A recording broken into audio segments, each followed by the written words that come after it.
বানাইছি লাউ শাক পোস্ত।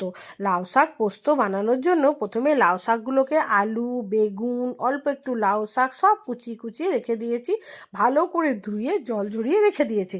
এবার একটা কড়াইয়ের মধ্যে তেল গরম করে বড়ি দিয়ে দিয়েছি। বড়িগুলো যখন লাল লাল করে ভাজা হয়ে যাবে তখন তুলে নেব।